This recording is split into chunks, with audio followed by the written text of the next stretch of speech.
3ចំណុចសំខាន់មុនពេលសាងសង់ផ្ទះបាទជំរាបសួរបងប្អូនយើងទាំងអស់គ្នាថ្ងៃនេះខ្ញុំបកករណាសូមលើកយកនៅ3ចំណុចសំខាន់មុនពេលដែលយើងសាងសង់ផ្ទះនោះណាហ្នឹងហើយជាធម្មតាជាការពិតណាស់យើងគ្រប់គ្នានៅពេលដែលសាងសង់ផ្ទះធ្វើផ្ទះណាតែងតែចង់បានការរស់នៅក្នុងផ្ទះថ្មីនោះទទួលបាននៅសេចក្តីសុខនិងភាពរីកចម្រើនមិនចង់ជួបនៅបញ្ហាឬមួយក៏ហានិភ័យអ្វីផ្សេងនោះទេអញ្ចឹងបងប្អូនមុនពេលដែលបងប្អូនសាងសង់ផ្ទះបងប្អូនត្រូវស្វែងយល់អំពី3ចំណុចសំខាន់ដែលខ្ញុំបកករណានឹងលើកយកមកចែករំលែកនៅក្នុងវីដេអូនេះទាំងអស់គ្នាអញ្ចឹងចំណុចទី1វាពាក់ព័ន្ធជាមួយនឹងដីណាចំណុចទី2គឺពាក់ព័ន្ធជាមួយនឹងវេលាយាមគឺថាពេលហ្នឹងហើយចំណែកឯចំណុចទី3គឺពាក់ព័ន្ធជាមួយនឹងខែឆ្នាំម្ចាស់ផ្ទះណាហ្នឹងហើយអញ្ចឹងចំណុចទី1នេះគឺពាក់ព័ន្ធជាមួយនឹងដីអញ្ចឹងការសាងសង់ផ្ទះនីមួយៗយើងតែងតែទៅរកគ្រូហុងស៊ុយឬមួយក៏រកបងប្អូនលោកគ្រូណាដែលគេចេះមើលដើម្បីរៀបចំផ្ទះឲ្យចំទីតាំងដីដែលគេហៅថាសាងសង់ហើយទទួលបាននៅសេចក្តីសុខហើយនឹងរីកចម្រើនមិនថាមុខរបររស់ស៊ីជួញដូរអីទេអញ្ចឹងវាសំខាន់ណាស់គឺដីនេះកាលណាយើងជ្រើសរើសទីតាំងខុសវាច្បាស់ជាជួបហានិភ័យហើយបងប្អូនយើងសម្គាល់មើល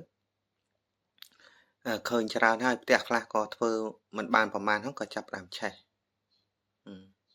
ពេលខ្លះធ្វើមិនតាន់រួចផងក៏ឆេះពេលខ្លះធ្វើហើយរស់នៅមិនបានប្រមាណផងក៏ឆេះអាហ្នឹងទី1ទី2មានផ្ទះខ្លះសាងសង់ហើយចំដីណាដែលវាមិនសុខសប្បាយនៅពេលដែលធ្វើផ្ទះនោះហើយយើងទៅនៅក្នុងផ្ទះនោះវាធ្វើឲ្យមានការប្រែប្រួលច្រើនដូចជាការឆ្លោះប្រកែកគ្នាមានរឿងរ៉ាវជាមួយអ្នកជិតខាងនិយាយរួមទៅគឺវាមានតែរឿងហើយផ្ទះខ្លះសាងសង់ចំកន្លែងគេហៅថាមានជំងឺឃើញទេតាំងពីទៅនៅក្នុងផ្ទះថ្មីនេះក៏ចាប់ផ្ដើមឈឺរហូតណាឈឺឡើងមើលអាដែងខ្លួននឹងអស់ទ្រព្យអស់សម្បត្តិសឹងតែអស់ទាំងដីអស់ទាំងផ្ទះនឹងទៅថែមទៅទៀតហ្នឹងហើយចំណែកផ្ទះខ្លះទៀតក៏ធ្វើឲ្យរស់នៅមិនបានប្រមាណទេក៏មានការផាត់ក្បត់រវាងប្តីនិងប្រពន្ធអញ្ចឹងទៅអញ្ចឹងគឺបញ្ហាវាសំខាន់ទៅលើដីហ្នឹងចំណុចទី1ណាហើយប្រសិនណាយើងសាងសង់ចំចំណុចដែលល្អតែជាសម្បត្តិនៃសិទ្ធិឬមួយក៏នៅចំកន្លែងតែគេហៅថាសុខោល្អអញ្ចឹងផ្ទះដែលយើងសាងសង់នោះនៅពេលដែលយើងចូលទៅនៅគឺវាល្អហ្នឹងហើយគឺរកអីក៏ចេះតែសំប្រកបរស់នៅក្នុងក្រុមគ្រួសារប្រកបដោយគេហៅថាសុភមង្គលអាហ្នឹងគឺបែបនោះនេះជាចំណុចមួយដែលសំខាន់ដែលបងប្អូនមុននឹងសាងសង់ផ្ទះហ្នឹងយើងត្រូវមើលទីតាំងដីរបស់យើងហ្នឹងធ្វើត្រង់ចំណុចមួយណាទៅបានល្អចំណែកឯចំណុចទី2គេហៅថាពាក់ព័ន្ធទៅលើពេលវេលាអញ្ចឹងពេលវេលាក្នុងការសាងសង់នោះយើងត្រូវសាងសង់នៅម៉ោងណាពេលណាឬមួយក៏យើងត្រូវរៀបចំពិធីណាពិធីឧទាហរណ៍មានបងប្អូនមួយចំនួនមិនចោលទេគេហៅទៅដូចជាឧទាហរណ៍ដូចជាពិធីក្រុងវេលីពិធីអីហ្នឹងឬមួយក៏សែនព្រេនអីបន្តិចតួចហ្នឹងអញ្ចឹងបងប្អូនត្រូវយល់អំពីការសែនព្រេនហ្នឹងផងអ ចឹងពេលវេលាយើងត្រូវជ្រើសរើសណានៅពេលដែលយើងជ្រើសរើសហ្នឹងគឺយើងត្រូវជ្រើសរើសឲ្យចំចំណុចគេហៅថាបើសិនណាយើងសាងសង់ជាផ្ទះយើងត្រូវរើសយកពេលវេលាដែលចំសុកគេហៅថាសុកខោសុកខោនៅក្នុងយាមកលានេះគឺវាចំផ្លត់សូនណាអញ្ចឹងការដាំគ្រឹះនីមួយៗគឺយើងចាប់ដើមដាំនៅម៉ោងផ្លត់សូនឬមួយក៏យើងរៀបចំពិធីនៅម៉ោង02អាហ្នឹងការដែលយើងរៀបចំចាប់ដើមដំបូងនៅលើដីដែលយើងត្រូវធ្វើណាហ្នឹង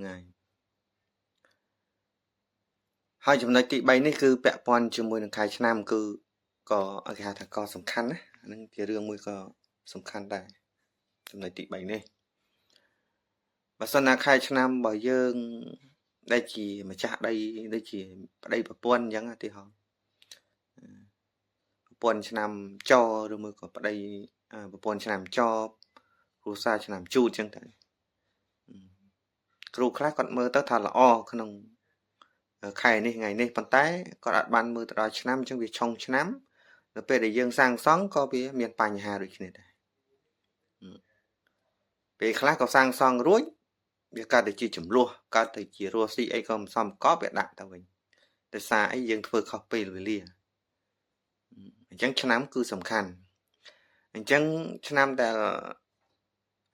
ពេលវេលាដែលយើងគួរតែធ្វើទៅល្អគឺពាក់ព័ន្ធជាមួយនឹងឆ្នាំប្តីប្រពន្ធទាំងពីរនាក់ដែលជាម្ចាស់ដីម្ចាស់ផ្ទះហ្នឹង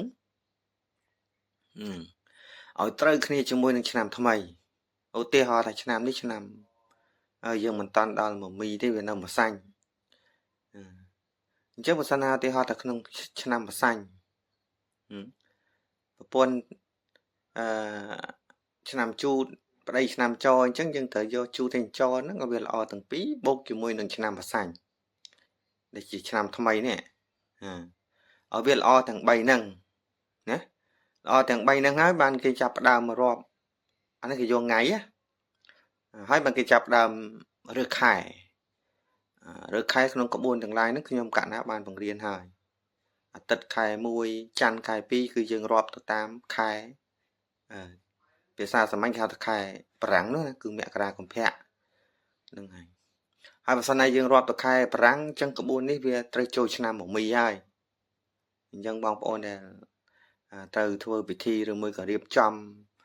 ចង់សាងសង់ផ្ទះអីហ្នឹងយើងទៅមើលខែឆ្នាំជាមួយយើងខែឆ្នាំយើងទាំងពីរនាក់ដែលជាម្ចាស់ផ្ទះហ្នឹងឲ្យត្រូវជាមួយនឹងឆ្នាំមមី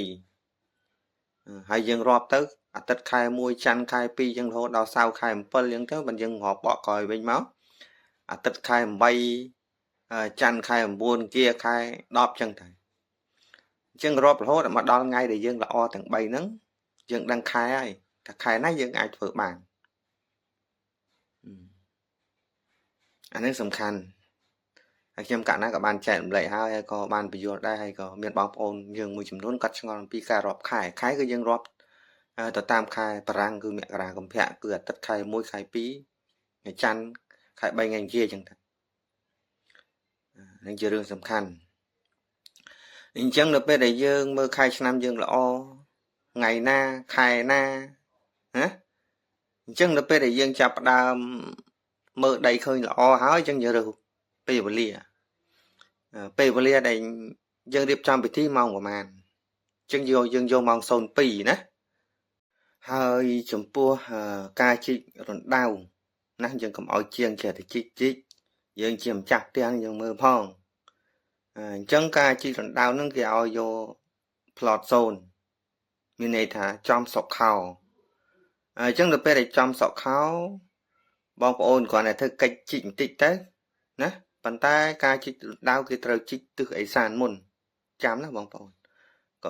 កុំឲ្យជីកកន្លងដូចមុនណាជីកកន្លងដូចមុនហ្នឹងវាជួបបញ្ហាច្រើនណាពេលខ្លះធ្វើផ្ទះហើយ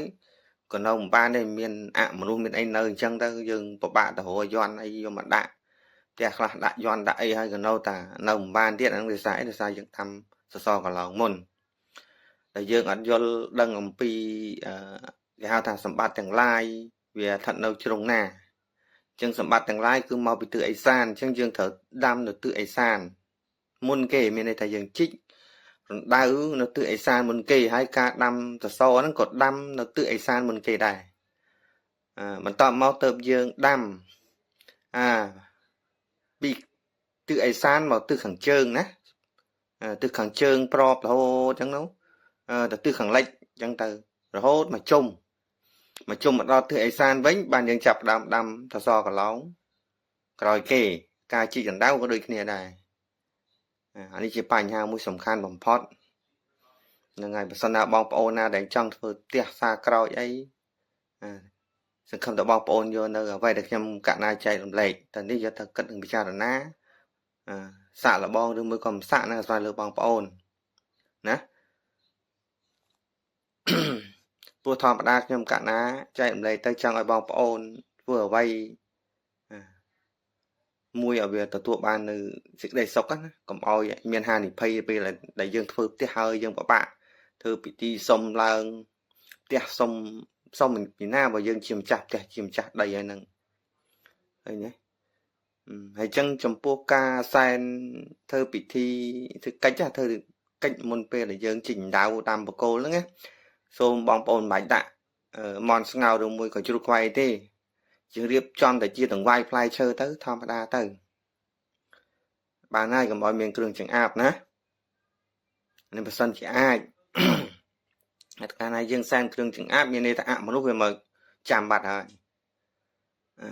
យើងធ្វើមិនតាន់ផងវាមកនៅមុនយើងបាត់ហើយអានឹងវាបញ្ហាហ្នឹងហើយដែលវាបកកឲ្យយើងនៅក្នុងផ្ទះដែលធ្វើហើយនឹងវាមិនចេះធ្វើមិនសុខនឹងជារឿងមួយដ៏សំខាន់បំផុតសម្រាប់បងប្អូនយើងទាំងអស់គ្នាហ្នឹងហើយអញ្ចឹងសូមអរគុណបងប្អូនទាំងអស់គ្នា